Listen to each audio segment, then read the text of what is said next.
राजकीय नेत्यांनी यावरती काय प्रतिक्रिया दिल्या तेही पाहूयात। नागपूर दंगलीचा मास्टरमाइंड फहीम खान याच्या घरावर महाराष्ट्र शासनाची मदत घेऊन देवाभाऊचा बुलडोजर चालला। अशाच प्रकारे कोरटकर याच्यावर देशद्रोहाचा गुन्हा दाखल करून याच्या घरावर बी देवाभाऊचा बुलडोजर चालावा अशी नागपूर नागरिक कृती समितीतर्फे माझं निवेदन आहे। कोल्हापूरच्या पोलिसांना कोल्हापुरी पायतानाचा प्रसाद सुद्धा त्याला दिला असेल रात्री आणत असताना, एवढा मला अविश्वास वाटतो। पण ज्या प्रकारे त्याच्यावर भारतीय संहितेचे काही गुन्हे दाखल झाले त्यामध्ये 3 वर्षाच्या शिक्षेची तरतूद असल्यामुळे आता पोलिसांची महत्त्वाची भूमिका राहणार आहे, वकिलांची महत्त्वाची भूमिका राहणार आहे। आम्हाला अशी अपेक्षा आहे की कुठल्याही पद्धतीने त्याला जामीन मिळता कामा नये, त्याच्यावर देशद्रोहाचा खटला चालावा।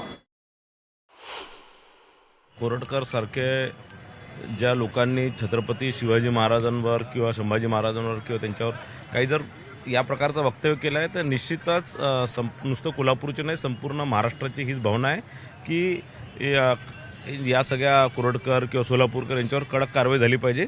आणि मला असं वाटतं की त्या भावना आहेत, लोक आपलं राग व्यक्त करतात आहे। मला वाटतं माझ्याही मनात तीच भावना आहे।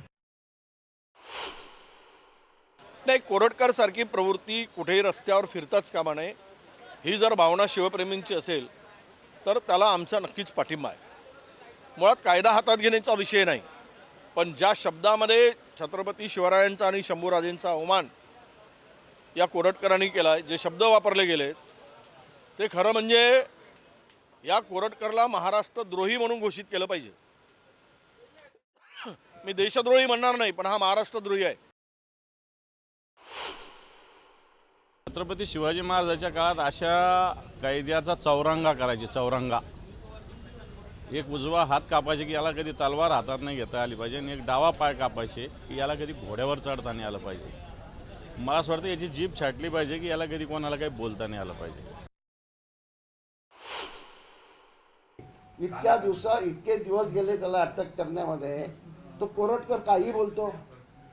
असं आहे, आमच्या डोक्यामध्ये शिवाजी महाराज हे आमचे नेते, आमचे राजे, ज्यांनी सगळ्यांना बरोबर घेऊन इथे राज्य निर्माण करण्याचं काम केलं, राष्ट्र निर्माण करण्याचं काम केलं।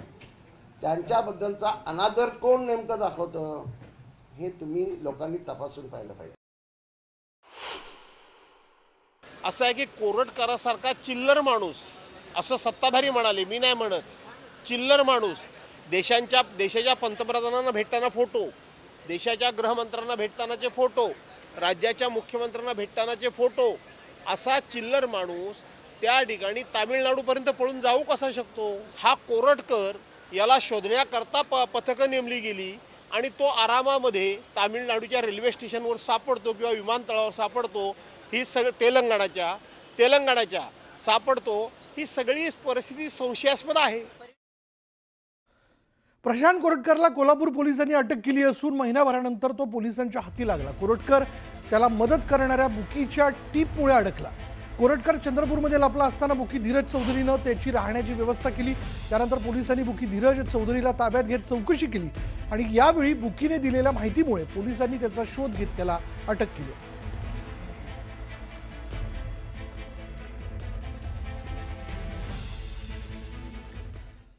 प्रशांत कोरटकरला अटक झाल्यानंतर आता पोलिसांच्या तपासात नवनवे खुलासे जे ते समोर येत आहेत। कोरटकरला अंतरिम जामीन मंजूर असताना कोरटकर हा नागपूर आणि चंद्रपूरमध्ये वास्तव्यास असल्याची माहिती समोर येते। चंद्रपूरमध्ये 13 आणि 14 मार्चला एका हॉटेलमध्ये कोरटकरचं वास्तव्य होतं। तसंच एका बुकीने कोरटकरला हॉटेल बुक करून दिलं होतं अशी माहितीही पोलिसांच्या तपासातून मिळते। दुसरीकडे याच हॉटेलमध्ये कोरटकर वास्तव्यास होता, त्यावेळी कोरटकरला एक पोलीस अधिकारी भेटला होता अशी माहिती मिळते। दुसरीकडे 14 मार्चला कोरटकर हा नागपूरमधील त्याच्या घरी येऊन गेल्याचंही कळतंय। तसंच त्याने त्याच रात्री कोरटकर काही मित्रांसोबत स्नेहभोजनासाठी गेला होता असे कळते। दरम्यान 22 मार्च रोजी कोरटकर सापडत नसल्याने कोल्हापूर पोलिसांनी लुकआउट सर्क्युलर जारी केलं। त्यामुळे कोरटकर हा नागपूरमधून नेमका कुठे कुठे गेला, कशा पद्धतीने गेला, कुठे थांबला, कोणाबरोबर तो बोलला, कोणाला भेटला, काही पोलीस अधिकारी त्याला भेटल्याचं कळतंय। ते पोलीस अधिकारी नेमके कोण होते, काही राजकीय नेत्यांनी त्याला मदत केली का? आणि शेवटी जर आपण पाहिलं तर एका क्रिकेट बुकीच्या माध्यमातून मिळालेली जी माहिती होती त्यातनंच कोरटकरला अखेर तेलंगणामध्ये पकडण्यात आलं.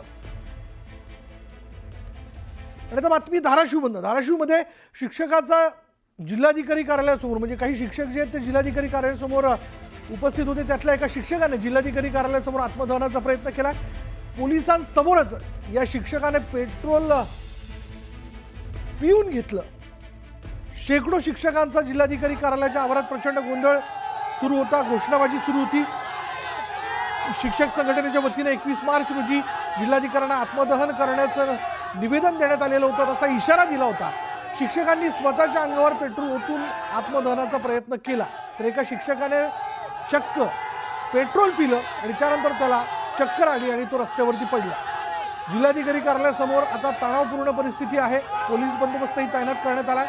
14 ऑक्टोबर 2024चा वाढीव टप्प्याचा शासन आदेश 1 जून 2024 पासून लागू करावा या मागणीकरता हे आंदोलन करण्यात आलं.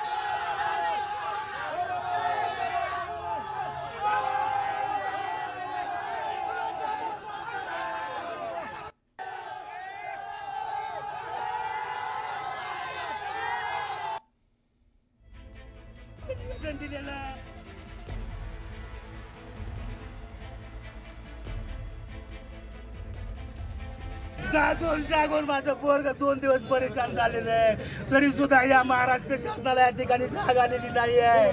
14 ऑक्टोबर 2024 रोजी शासनानं एक शासन आदेश काढला आणि त्या शासन आदेशामध्ये स्पष्ट उल्लेख केला होता की महाराष्ट्रातील 52,000 शिक्षक आहेत. या 52,000 शिक्षकाला 1 जून 2024 पासून वाढीव टप्पा दिला जाईल.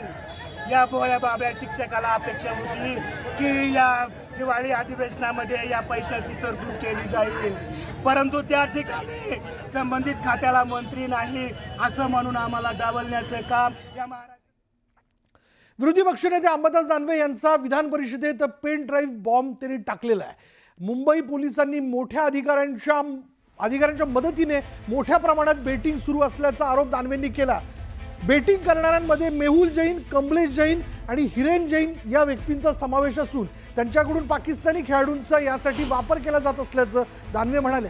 नुकत्याच पार पडलेल्या चॅम्पियन्स ट्रॉफीमध्ये लोटस 24 नावाच्या ॲपच्या माध्यमातून बेटिंग केल्यानंतर आता या सर्व व्यक्ती मुंबईत IPL साठी आल्याची माहिती दानवेंनी सभागृहात दिली.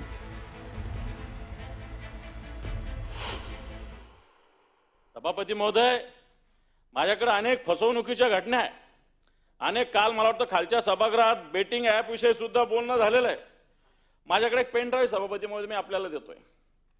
एक इथं क्रिकेट बेटिंग ॲप आहे लोटस 24. या बेटिंग ॲपमध्ये हा मी तुम्हाला पेन ड्राईव्ह देतो सभापती महोदय. हे जे लोक आहेत मेहुल जैन